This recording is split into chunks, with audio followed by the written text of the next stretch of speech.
Hi guys, welcome back to Vinitha YouTube channel. ಇವತ್ತೇನಂದರೆ ನಮ್ಮ ಮನೆಯಲ್ಲಿ ಸೌತೆಕಾಯಿ ಪಲ್ಯ ಹೇಗೆ ಮಾಡೋದು ಅಂತ ತೋರಿಸ್ತಾ ಇದ್ದೀವಿ. ಸೌತೆಕಾಯಿ ಪಲ್ಯ ಮಾಡ್ತಾ ಇದ್ದಾರೆ ನಮ್ಮಮ್ಮ ಇವತ್ತು. ಅದಕ್ಕೆ ಇಂಗ್ರೀಡಿಯೆಂಟ್ಸ್ ಸೌತೆಕಾಯಿ, ಈರುಳ್ಳಿ, ಕರಿಬೇವು ಮತ್ತು ಒಣಮೆಣ್ಸಿನ್ಕಾಯಿ ತೊಗೊಂಡಿದ್ದಾರೆ. ಇಲ್ಲಿ ನೋಡಿ ಒಗ್ಗರಣೆ ಮಾಡ್ತಾ ಇದ್ದಾರೆ. ಆಗಲೇ ಒಗ್ಗರಣೆಗೆ ಎಣ್ಣೆ ಹಾಕಿ ಸಾಸಿವೆ ಹಾಕಿದ್ದಾರೆ. ಅದಾದಮೇಲೆ ಕರಿಬೇವಿನ ಸೊಪ್ಪು ಮತ್ತು ಈರುಳ್ಳಿ ಹಾಕ್ತಾ ಇದ್ದಾರೆ. ಈರುಳ್ಳಿ ಚೆನ್ನಾಗಿ ಫ್ರೈ ಆಗಬೇಕು. ಈರುಳ್ಳಿ ಚೆನ್ನಾಗಿ ಫ್ರೈ ಮಾಡ್ಕೋಬೇಕು. ಮತ್ತು ಉದ್ದಿನಬೇಳೆ, ಕಡಲೆಬೇಳೆ ಹಾಕಿದ್ದಾರೆ. ಫ್ರೈ ಆದಾದಮೇಲೆ ಸೌತೆಕಾಯಿ ಹಚ್ಕೊಂಡಿರೋ ಸೌತೆಕಾಯಿ ಹಾಕ್ಬೇಕು. ಅದ್ರ ಒಳಗಡೆ ಸೌತೆಕಾಯಿ ಎಲ್ಲ ನೀಟಾಗಿ ಬೇಯಬೇಕು. ಫ್ರೆಂಡ್ಸ್, ಈಗ ಸೌತೆಕಾಯಿ ಅಂತೂ ತುಂಬ ಒಳ್ಳೆಯದು ತಿನ್ನೋದು. ಯಾಕಂದರೆ ಬಿಸಿಲು ಕಾಲ ಅಲ್ವಾ, ತುಂಬ ತಂಪು ಸೌತೆಕಾಯಿ. ನೀವು ಪಲ್ಯ ಮಾಡಿಕೊಂಡು ಕೋಸಂಬರಿ ಮಾಡ್ಕೊಂಡೆಲ್ಲ ತಿನ್ಬೋದು. ಸೌತೆಕಾಯಿ ತುಂಬ ಚೀಪ್ ಆ್ಯಂಡ್ ಬೆಸ್ಟಾಗಿ ಸಿಗುತ್ತೆ. ಈಗ ಸೌತೆಕಾಯಿ ಈ ಸೀಸನ್ಗೆ ತುಂಬ ಒಳ್ಳೆಯದು. ಯಾಕಂದರೆ ತುಂಬ ಬಿಸಿಲಿರೋದ್ರಿಂದ ಹೀಟ್ ಆಗ್ತಾ ಇರುತ್ತೆ ಎಲ್ಲರಿಗೂ. ಬಟ್ ಇದು ತಂಪಾಗ್ತಾ ಅದಕ್ಕೆ ಈ ಸೌತೆಕಾಯಿ ಪಲ್ಯ ಮಾಡಬೇಕಾದ್ರೆ ನೀರು ಆ್ಯಡ್ ಮಾಡಬೇಡಿ. ಯಾಕಂದರೆ ಇದರಲ್ಲೇ ನೀರಿನ ಅಂಶ ತುಂಬ ಇರುತ್ತೆ. ಅದಕ್ಕೆ ನೀರು ಆ್ಯಡ್ ಮಾಡೋಕ್ಕೆ ಹೋಗಬೇಡಿ. ಹಂಗೆ ಬೇಯಿಸಿ ತುಂಬ ಚೆನ್ನಾಗಿರುತ್ತೆ. ಸ್ವಲ್ಪ ಸಾಂಬಾರು ಪುಡಿ ಆ್ಯಡ್ ಮಾಡಿ ಅದರೊಳಗಡೆ. ಸ್ವಲ್ಪ ಕೊತ್ತಂಬರಿ ಪುಡಿ ಹಾಕ್ತಾ ಇದ್ದಾರೆ. ಲಾಸ್ಟಲ್ಲಿ ನಮ್ಮಮ್ಮ ಇದಕ್ಕೆ ಏನೇನೆಲ್ಲ ಇಂಗ್ರೀಡಿಯೆಂಟ್ಸ್ ಯೂಸ್ ಮಾಡಿದ್ದಾರೆ ಅಂತ ಎಲ್ಲ ರಿವ್ಯೂ ಮಾಡ್ತೀನಿ ಫ್ರೆಂಡ್ಸ್. ಅದಾದಮೇಲೆ ರುಚಿಗೆ ತಕ್ಕಷ್ಟು ಉಪ್ಪು ನೋಡ್ಕೊಂಡು ಹಾಕಿ ನೀವು ಎಷ್ಟು ಮಾಡ್ತಾ ಇದ್ದೀರೋ ಅಷ್ಟಕ್ಕೆ. ಈ ಪಲ್ಯಕ್ಕೆ ನಮ್ಮಮ್ಮ ಏನೇನು ಇಂಗ್ರೀಡಿಯೆಂಟ್ಸ್ ತಗೊಂಡಿದ್ದಾರೆ ಅಂದರೆ, ಒಂದು 3 ಟೇಬಲ್ ಸ್ಪೂನ್ ಆಗುವಷ್ಟು ಎಣ್ಣೆ ಹಾಕಿದ್ದಾರೆ.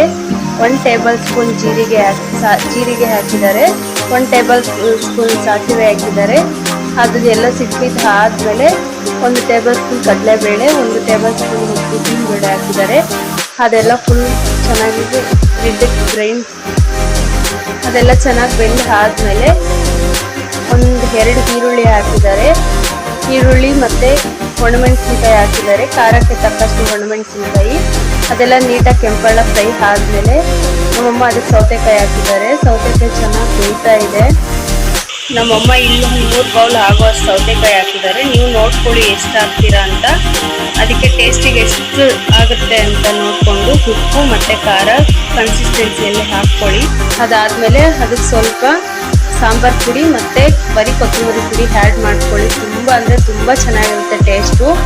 ನಾನಂತೂ ಸೌತೆಕಾಯಿ ಪಲ್ಯ ತುಂಬ ಇಷ್ಟಪಟ್ಟು ತಿಂತೀನಿ. ನೀವು ಅಷ್ಟೇ ಇಷ್ಟಪಟ್ಟು ತಿಂತೀರಾ ಅಂತ ಅಂದ್ಕೊಂಡು ಅದ್ರ ಜೊತೆ ಸ್ವಲ್ಪ ಹಸಿ ಕೊಬ್ಬರಿ ಕೂಡ ಆ್ಯಡ್ ಮಾಡ್ಕೊಳ್ಳಿ. ಇನ್ನೂ ತುಂಬ ಚೆನ್ನಾಗಿರುತ್ತೆ ಟೇಸ್ಟು. ಹಸಿ ಕೊಬ್ಬರಿ ಹಾಕಿದ್ರೆ ಯಾವ ಅಡುಗೆ ತಾನೇ ಚೆನ್ನಾಗಿರಲ್ಲ. ತುಂಬ ಚೆನ್ನಾಗಿರುತ್ತೆ. ಹಸಿ ಕೊಬ್ಬರಿ ಆ್ಯಡ್ ಮಾಡ್ಕೊಳ್ಳಿ. ಒಂದು 10 to 15 ಮಿನಿಟ್ಸ್ ಚೆನ್ನಾಗಿ ಬೇಯಿಸಿ ನೋಡಿ. ಒಂದು ಸ್ವಲ್ಪ ನೀರು ಕೂಡ ಹಾಕಿಲ್ಲ, ಎಷ್ಟೊಂದು ನೀರು ಬಂದಿದೆ. ಯಾಕಂದರೆ ಸೌತೆಕಾಯಿ ನೀರಿನ ಅಂಶ ಜಾಸ್ತಿ ಇರುತ್ತಲ್ಲ, ಸೊ ಅದಕ್ಕೆ ನೀರು ಆ್ಯಡ್ ಮಾಡೋಕ್ಕೆ ಹೋಗಲೇಬೇಡಿ. ತುಂಬ ನೀರು ಅದರಲ್ಲೇ ಇರುತ್ತೆ. ಬೇಯ್ತಾ ನೀರಿನ ಅಂಶ ತುಂಬ ಬರುತ್ತೆ ಸೌತೆಕಾಯಿಯಲ್ಲಿ. ಚೆನ್ನಾಗಿ ಬೇಯುತ್ತೆ, ನೀರು ಹಾಕಬೇಡಿ. ಇಲ್ಲಿ ನೋಡಿ ಗೈಸ್, ಈ ಥರ ಆಗಿದೆ ಸೌತೆಕಾಯಿ ಪಲ್ಯ. ತುಂಬ ಚೆನ್ನಾಗಿರುತ್ತೆ. ನಾವಿದನ್ನು ದೋಸೆ, ಚಪಾತಿ, ಅಕ್ಕಿ ರೊಟ್ಟಿಗಂತೂ ತುಂಬಾ ಚೆನ್ನಾಗಿರುತ್ತೆ. ಅಕ್ಕಿ ರೊಟ್ಟಿ ಜೊತೆ ತಿನ್ನೋಕ್ಕೆ ತುಂಬ ಚೆನ್ನಾಗಿರುತ್ತೆ.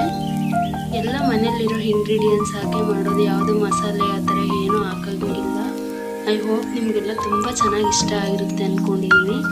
ವಿಡಿಯೋ ಎಲ್ಲರೂ ಸ್ಕಿಪ್ ಮಾಡದೆ ನೋಡಿ. ನೀವು ಮನೇಲಿ ಟ್ರೈ ಮಾಡಿ ಯಾವ ಥರ ಆಗಿದೆ ಅಂತ ಕಮೆಂಟ್ ಮಾಡಿ, ಲೈಕ್ ಮಾಡಿ, ಶೇರ್ ಮಾಡಿ, ಸಬ್ಸ್ಕ್ರೈಬ್ ಮಾಡಿ. Thank you friends. Bye friends, ಮತ್ತೆ ಸಿಗುವ.